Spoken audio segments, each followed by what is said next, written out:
Halo semuanya, dan selamat datang di pembahasan kita kali ini. Jujur, saya super antusias karena hari ini kita bakal melakukan satu perjalanan yang luar biasa banget.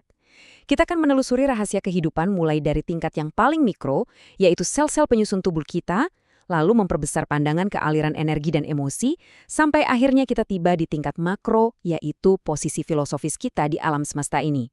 Ini adalah analisis yang sangat komprehensif tentang bagaimana sains modern dan filosofi kuno memandang perjalanan hidup manusia. Oke, mari kita langsung selami aja. Pernah nggak sih kalian mikir, kenapa ya ada orang yang umurnya udah 60 tahun, tapi kelihatan dan merasa seperti masih 40 tahun, sementara yang lain justru kebalikannya? Bagaimana kalau ternyata angka yang tertera di KTP kalian itu sebenarnya nggak menceritakan kisah seutuhnya? Konsep tentang usia ini ternyata jauh lebih kompleks dan tersembunyi di berbagai tingkatan sistem tubuh kita. Nah, disinilah kita harus membedakan dua konsep yang sangat penting. Di satu sisi, kita punya usia kronologis. Ini tuh angka mutlak ya, jumlah tahun yang udah kalian lewatin sejak lahir.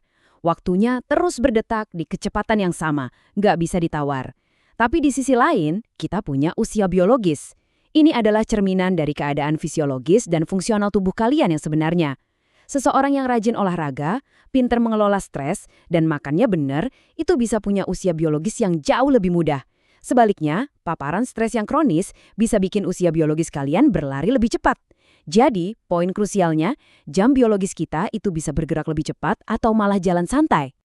Untuk ngebedah semua ini dia peta jalan kita. Pertama, kita bakal bahas cara mengukur proses penuaan. Kedua, kita masuk ke jam seluler dan metabolisme. Ketiga, cara membaca usia biologis kalian. Keempat, koneksi energi antara pikiran dan tubuh. Dan terakhir, kita tutup dengan sesuatu yang mendalam, filosofi amor fati atau mencintai takdir Anda. Kita mulai dari bagian pertama, mengukur proses penuaan lewat kacamata molekuler. Selama puluhan tahun, para ilmuwan tuh pusing mencari cara objektif untuk mengukur seberapa banyak keausan yang udah dialami tubuh kita. Dan terobosannya akhirnya datang lewat apa yang disebut jam epigenetik, seperti yang terkenal dikembangkan oleh Horvath. Epigenetik itu pada dasarnya adalah ilmu tentang bagaimana lingkungan dan gaya hidup bisa mengubah ekspresi gen kita tanpa mengubah urutan DNA dasar itu sendiri. Ibaratnya saklar, gen kita bisa dinyalakan atau dimatikan lewat modifikasi yang disebut metilasi DNA. Nah, seiring bertambahnya usia, pola metilasi ini berubah dengan cara yang sangat-sangat bisa diprediksi. Dengan menganalisis penanda molekuler ini, ilmuwan sekarang bisa menghitung secara presisi usia biologis sel-sel kalian. Luar biasa kan? Ini benar-benar game changer karena bisa memprediksi seberapa panjang dan sehat umur kita nanti. Oke, kita lanjut ke bagian 2, jam seluler dan metabolisme. Mari kita lihat satu teori klasik. Dulu banget, sains punya pegangan yang namanya teori laju kehidupan.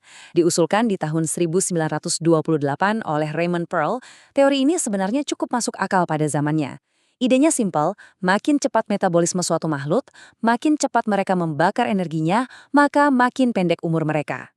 Tapi seiring berjalannya waktu, teori ini mulai banyak kontradiksinya. Misalnya gini, burung dan mamalia itu punya laju metabolisme yang mirip, tapi anehnya burung hidup jauh lebih lama. Belum lagi fakta kalau olahraga kan meningkatkan metabolisme kita, tapi kita semua tahu olahraga justru memperpanjang umur, bukan memperpendek. Jadi jelas, sains butuh teori yang lebih dalam lagi. Nah, yang bikin makin menarik adalah bagaimana pemahaman kita berevolusi. Masuk ke era 50-an, Denham Harman mengusulkan teori baru yang lebih fokus ke kerusakan sel, yang kemudian disempurnakan menjadi teori radikal bebas mitokondria. Kalian tahu kan mitokondria itu ibarat pabrik energi di dalam sel kita, dia menghasilkan energi dari makanan dan oksigen. Tapi dalam proses pembakaran ini, ada semacam kebocoran elektron yang bereaksi dengan oksigen dan membentuk spesies oksigen reaktif, atau kita sebut aja ROS. Nah, ROS inilah yang pelan-pelan berulah. Ibarat karat pada besi, dia mengoksidasi dan merusak lemak, protein, dan bahkan DNA di dalam sel kita seiring berjalannya waktu. Biar gampang, kita bedah satu-satu ya, roda gigi molekuler di balik penuaan ini. Pertama, tentu aja ROS yang baru kita bahas. Terus, ada UTRMT. Ini tuh semacam respons stres panik dari tubuh waktu protein di mitokondria gagal melipat dengan benar karena terlalu banyak kerusakan. Ketiga, ada DAMS. Kalau mitokondria rusak parah, molekulnya bisa bocor keluar dan memicu peradangan kronis di sekujur tubuh. Ini yang sering disebut inflamed aging. Keempat, penurunan tingkat NAD+. Padahal molekul ini tuh krusial banget buat perbaikan sel. Dan yang terakhir, perubahan pada komposisi lemak di selaput atau membran sel itu sendiri. Semua proses ini tuh bergerak berbarengan, secara harfiah menjadi mesin jam yang mengatur penuaan tubuh kita. Sekarang, kita masuk ke bagian 3. Gimana caranya membaca usia biologis kalian sendiri lewat vitalitas tubuh? Pernah dengar soal HRV atau variabilitas denyut jantung? Ini bukan sekedar ngukur detak jantung per menit loh. Ini ngukur jarak atau jeda waktu antar detak.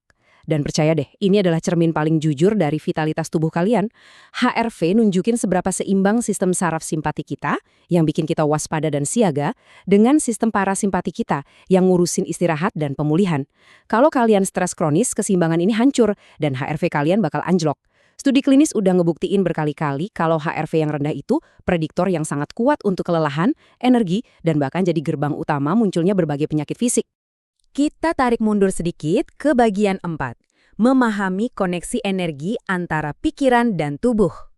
Terus, stres kronis ini asalnya dari mana dong? Disinilah semuanya jadi sangat menarik. Ternyata, emosi yang nggak terselesaikan itu benar-benar bisa mewujud jadi blokade energi secara fisik. Dalam pandangan holistik, otak kita itu bertindak kayak penganalisis gelombang. Dan coba perhatikan ini, satu organ tubuh itu bisa terkena penyakit yang sama sekali berbeda, tergantung pada seberapa besar rasa takutnya dan di fase mana energi itu terblokir. Apakah di fase eksitasi, ekspansi, kontraksi, atau relaksasi. Sebagai contoh, penyumbatan energi di tiroid saat fase eksitasi karena cemas yang berlebihan bisa memicu hipertiroidisme. Tapi, penyumbatan akibat trauma ketakutan yang luar biasa ekstrim di fase relaksasi itu malah bisa berujung pada kanker tiroid. Pendekatan holistik ini bahkan melangkah lebih jauh lagi. Dan sumpah, ini membuka mata banget. Kenapa bisa ada berbagai jenis kanker di organ yang sama? Jawabannya ada pada bagaimana otak kalian mempersepsikan sebuah trauma. Kalau traumanya dirasakan sebagai ancaman terhadap kelangsungan hidup, kayak ketakutan ekstrim nggak bisa makan, tubuh ngerespons di lapisan sel terdalamnya dan bisa memicu adenokarsinoma. Kalau traumanya adalah perasaan hancur karena kurang dukungan, lapisan tengah yang kena dampaknya, memicu miosarkoma. Dan kalau traumanya murni soal kesedihan akibat perpisahan, lapisan terluar yang akan bereaksi dan bisa memicu limfoma. Ya, kalian nggak salah dengar. Psikologi dan persepsi penderitaan kalian secara harfiah menentukan lapisan sel mana yang akhirnya jatuh sakit. Karena akar masalahnya ada di emosi dan energi, otomatis solusinya juga harus melibatkan rute emosional dong. Ada satu teknik keren yang dibahas di sini, namanya FEEL atau elaborasi dan pembebasan emosional cepat. Praktisi bakal nyari tahu di mana letak penyumbatan emosi kalian. Misalnya, kalian habis dipecat dan belum bisa mencerna kejadian itu. Biasanya energi bakal tersumbat di area perut. Lewat teknik ini, praktisi akan menstimulasi titik meridian tertentu, dikombinasikan dengan gerakan mata spesifik untuk memutus siklus stres di saraf otak kalian. Ini langsung nembak ke sistem parasimpatik biar tubuh bisa kembali rileks. Selain FEEL, ada juga terapi yang disebut pencucian energi emosional atau IIWU. Sesuai namanya, terapi ini bertujuan mencuci bersih sisa-sisa trauma masa lalu dari medan energi tubuh kita. Pasien bakal dibimbing melakukan pernapasan ritmis sambil disuruh ngebayangin visualisasi layar ganda. Di satu layar ada penderitaan masa lalunya, dan di layar sebelahnya ada versi masa depannya yang udah bebas. Tujuannya apa? Untuk menyatukan kembali harmoni antara jiwa dan tubuh, supaya kalian bisa benar-benar move on dan bertumbuh tanpa harus terus-terusan bawa ransel beban dari masa lalu. Dan akhirnya, kita tiba di bagian kelima. Ini bagian favorit saya. Amor Fati, mencintai takdir Anda. Coba kita tarik napas sebentar dan lihat gambaran besarnya dari perspektif yang lebih tinggi. Filsuf Friedrich Nietzsche pernah memperkenalkan konsep yang luar biasa banget, yaitu amor fati, mencintai takdir. Ini bukan berarti kita pasrah atau nyerah pada keadaan ya, sama sekali bukan. Ini justru ekspresi paling tinggi dari kekuatan kehendak. Amor fati berarti kita merangkul semua kejadian dalam hidup kita. Entah itu kebahagiaan yang luar biasa atau penderitaan yang bikin hancur lebur tanpa rasa takut dan tanpa sedikit pun penyesalan. Kita melihat pengalaman hidup sebagai instrumen yang mendewasakan kita, bukannya menolak kenyataan yang ujung-ujungnya cuma bikin trauma energi di tubuh kita makin parah. Kita melihat pengalaman hidup sebagai instrumen yang mendewasakan kita, bukannya menolak kenyataan yang ujung-ujungnya cuma bikin trauma energi di tubuh kita makin parah. Kerennya lagi, pemikiran ini tuh sejalan banget sama filosofi pujangga besar kita dari abad ke-19, Ronggo Warsito. Beliau dengan cerdas membedakan antara takdir dan pilihan. Takdir itu hukum alam semesta yang di luar kendali kita.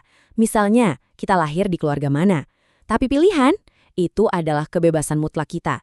Alam semesta itu pada dasarnya netral. Dia nggak menghukum siapa-siapa, dia cuma ngerespon vibrasi dan pilihan yang kita buat berdasarkan hukum sebab akibat. Kita emang nggak bisa milih takdir awal kita, tapi kita punya kendali 100% mutlak atas bagaimana kita meresponsnya. Jadi, inilah inti dari seluruh pembahasan kita hari ini. Jam epigenetik di sel-sel kalian itu bakal terus berdetak. Mitokondria kalian akan terus berproses, dan alam semesta pasti akan terus ngasih berbagai tantangan. Kalian nggak bisa menghentikan waktu. Nggak akan bisa. Tapi, dengan memahami efek stres psikologis terhadap energi sel kalian, dan dengan keberanian merangkul takdir hidup secara penuh, kalian memegang kendali setir atas bagaimana waktu itu dialami. Pertanyaan besarnya buat kalian sekarang adalah, gimana sih kalian akan memilih untuk menjalani waktu yang masih tersisa saat ini? Ingat, pilihan itu sepenuhnya ada di tangan kalian.